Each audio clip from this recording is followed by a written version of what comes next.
The Earnestly Speaking podcast is a show that is founded on free-flowing conversation and may at times venture into mature subjects. Listener discretion is advised.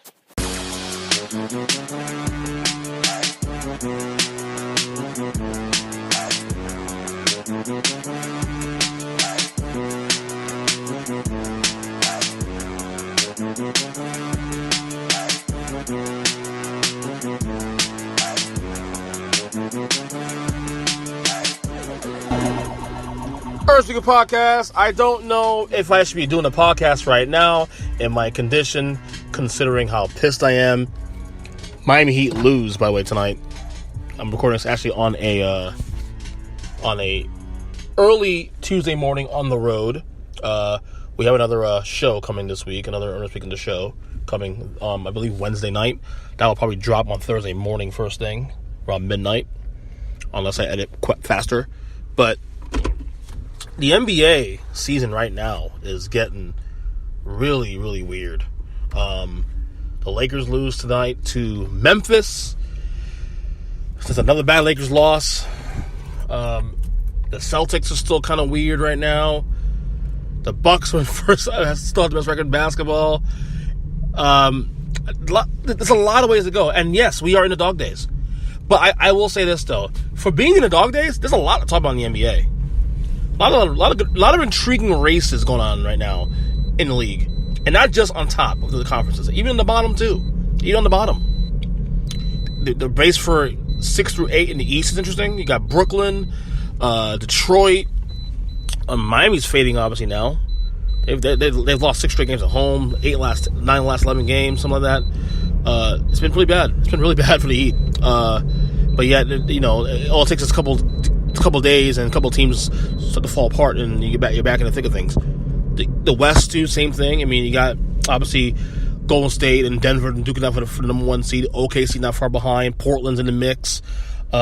Houston, you know, had a big win against Golden State on Saturday night. By the way, Houston, I gotta tell you, like, I knew they would, and I started the year saying this, too. I knew they would come back to the earth a little bit this year. I predicted they wouldn't be as good as they were last year. But I also said that if they are healthy by the time they get to April, if Chris Paul's healthy, they can still pose problems to the Warriors. You remember, the Rockets took Golden State last year to 7 games. And many believe that if Chris Paul was healthy for Game 6 and 7, they might win that series. And the argument can be made based on how everything played out. Houston has beaten Golden State this year twice in Oracle this year. Impressive, huh? And here's what's even more impressive about that. They beat him the first time without Chris Paul, and then they beat him this past Saturday night without James Harden. Now, obviously, are there anomalies to some degree? Yeah. I think you go to the 7-game series. I think Golden State's a better team. But Houston is not a easy out for the Warriors. And we're seeing it now in a longer sample. I mean, you guys right now, they play again, who wins? I'll say Golden State probably in 6 or 7. But Houston's the problem. And one of the reasons why I said I was kind of hesitant on Houston returning to form this year was because they losing Trevor Ariza and Bamute, and losing those 2 guys who defensively made the Rockets really very effective last season. But I gotta tell you, Kenneth Faried is really doing the damn thing for the Rockets. I have to be honest with you. He's doing the damn thing for the Rockets. And that energy, you know, they can use all hands in. If this Rockets team is healthy by the time they get to April, Chris Paul can, you know, dictate the game. Look, I'm not saying they're going to beat Golden State again. I have the same position I had last year. But if they can somehow get that, you know, stay healthy and all that, they'll pose some problems. You know, and James Harden's got to be James. If James Harden could be James Harden, if James Harden could be regular season James Harden, yes, I can see that happening. So they are interesting. They are. Okay. Now, on to the Eastern Conference and the Boston Celtics right now. They are currently, I believe, the 5 seed in the Eastern Conference right now. Although I do think that at some point they'll probably get into the crack the top 4. At some point, Indiana's got to come back to earth a little bit. Losing Oladipo over a month ago and them still playing well, you got to be impressed with Nick McMillan, Coach of the Year candidate. But at some point, Boston's got to get together, right? And I think the question posed, I think what the biggest question here is this with the Celtics right now, because they're on again, off again, on again, off again, and all the the issues with Kyrie Irving and leadership and everything else under the sun. Do we still consider the Celtics title contenders? That's a question now, apparently. People are asking, which is weird for me because I think they still are. I still think if they get their stuff together by the time, again, just like Houston. In fact, I can argue that the Celtics are actually the Eastern Conference version of the Houston Rockets. If they're healthy, if Kyrie's healthy, and they get all their issues in order by the time you get to April and May, they're even more so than Houston against Golden State. They're probably as good, if not better, than Toronto, than Milwaukee, and Philadelphia. The teams that are vying for number 1 seed. Now Milwaukee's having a phenomenal year. Giannis is having a phenomenal year. Right now, my MVP leader, going to Vegas. He is now the betting odds favorite right now as of this podcast recording. That can change now. This is actually a really intriguing race. This is the first time where LeBron has 0 chance of winning, and it's not even a conversation. And it's okay. I believe I'm okay with that. It's between Paul George, Giannis, of course, Antetokounmpo, and James Harden. Now back to the Celtics. Kyrie Irving, even though the Celtics are struggling, Kyrie Irving ain't worried about a damn thing. Here's what he had to say. It's what it is. Like I said, I don't get frustrated about this stuff anymore. It's just part of the regular season, in the playoffs when we could plan for a team, prepare for a team. I still don't see anybody beating us in 7 games. So. I kind of agree with him, and I like the confidence. I mean, they are the team outside. Obviously last year Cleveland won the East, but they should, even though the issues, they arguably have the best roster in that conference still on paper. These guys were just a game away from the finals last year, so the confidence he has, it is warranted. Though I will say, Milwaukee is for real. Toronto upgraded, getting Marc Gasol. Milwaukee's getting the kid Mirotic from New Orleans. Underrated move of the trade deadline. Philadelphia's got better. Tobias Harris on that team, though they lost to Portland on Saturday. Weird loss. I think Philadelphia is a problem. So I like the bravado of Kyrie Irving. I think it's great. I think it's good for the league. But Boston has work to do. They got a lot of work to do. Speaking of work, the Lakers, I think it's plausible now after this loss against Memphis. They lost to New Orleans on Anthony Davis last week, Friday, start the weekend, and then open-ended loss again now to the Memphis Grizzlies, who are pretty much falling apart.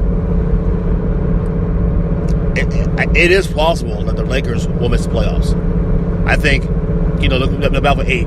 Like, you think the Clippers probably the team that may fall out of it because, obviously, making the moves they made before the deadline.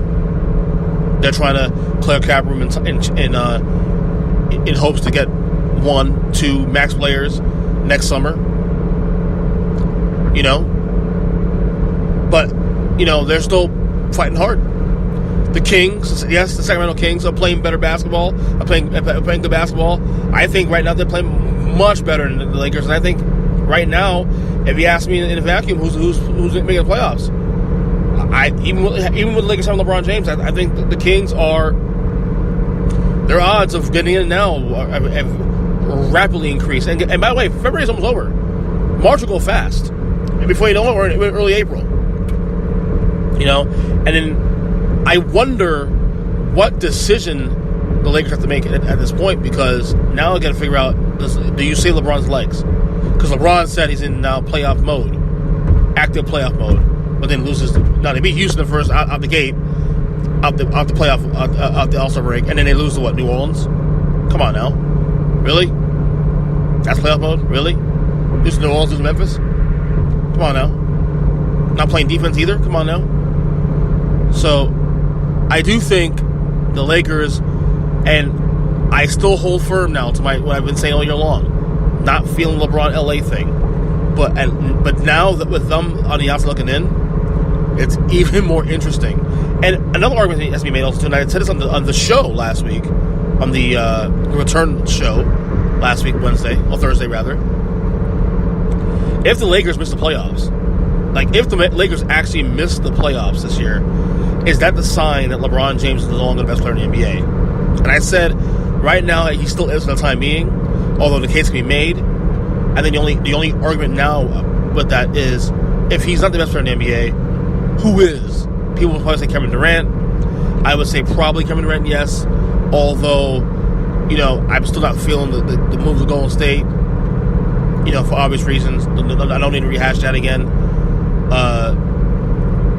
So, I don't know. It's going to be interesting. Lakers all of a sudden are fascinating now, and for the wrong reasons. Lose New Orleans on Friday and then Memphis on Monday. That's a really, really bad weekend. Really bad open-ended weekend. So, we'll see what goes. We'll see what happens. Okay. Before I go, I think I also want to touch you, because it is obviously a shorter pod. We have this week's schedule, of course. We're going to have the show, like it's on Wednesday, recording Wednesday, dropping on Thursday. Then I got a podcast planned with Steve Borstein, Fox Sports, who I appear on his radio show from time to time. Fox Sports New Mexico. He'll be on the show. Podcast with him that'll drop probably on Friday, most likely. Now, I didn't watch the Oscars. I'm not really one to really watch the Oscars every year. In fact, I don't remember the last time I actually watched the Oscars, in all honesty. But from what I've heard, having no host actually was pretty good. A lot of good feedback. It was the lowest rated Oscars, and I think was in 14 years. They were saying having the Oscars with no host for the Oscars, from the feedback I'm getting, was good. No political BS. There was obviously you have apparently the biggest comment I heard to the Oscars is that the show moved a lot faster than usual. And I be honest with you, based on this what I've heard from people who I trust, people who cover this stuff, do it again next year. No host. Spice it up, man. Don't need a host. Let's get in and get out. It should be about the movies. I know people will be entertained and who's hosting the Oscars and this and that, but in the end, it's about the movies, man. It should be about the product and about the these awards. Not about the host and all that. I think the Kevin Hart fiasco from months back, and the reason why he's not hosting and all that, I think it was a distraction. But I think overall the Oscars may have fell into an opportunity here to maybe not have a host, and I think not having a host actually opens the door for less BS and no political bullshit. No one chopping shit. I don't know. I feel like maybe this is something that the Oscars need to consider doing this more often. Maybe you don't need a host every single year. Spice it up, man. I'm here for it. Now that said, I didn't watch the Oscars, so I can't really speak on on that. So, yeah, we'll see. I'm on the road. Almost home actually. So I think we'll go now. Again, on Twitter, EJChristian7, Earnestly Media, or at earnestly.net. Next pod will drop probably will be on Wednesday night / Thursday morning. The show. We're back next week. This week, Mark Francois. And by the way, the show, like I said, we'll see if we'll do this as often as we'll see if we'll do it as often every week. The goal is every week. We could probably do it every week, but we'll see. I'm not going to promise every week right now. We'll do the show when we can, obviously, and we'll see where it goes. But I had a good time. I had a good time on the show last week, so it'll be on this feed, of course. And by the way, we're going to keep it on this feed also too. I had I had actually considered putting on his own feed, but no need to really, because it's only one show, and why have you guys subscribe to different podcasts? Let's have everything in one swoop. That's why I ended it. That's why I also ended the Unfiltered podcast. Just everything in one swoop. That's it. So, all right, I'm out. Talk to you guys later. God bless y'all. And yeah, we'll see you later in the week. Later.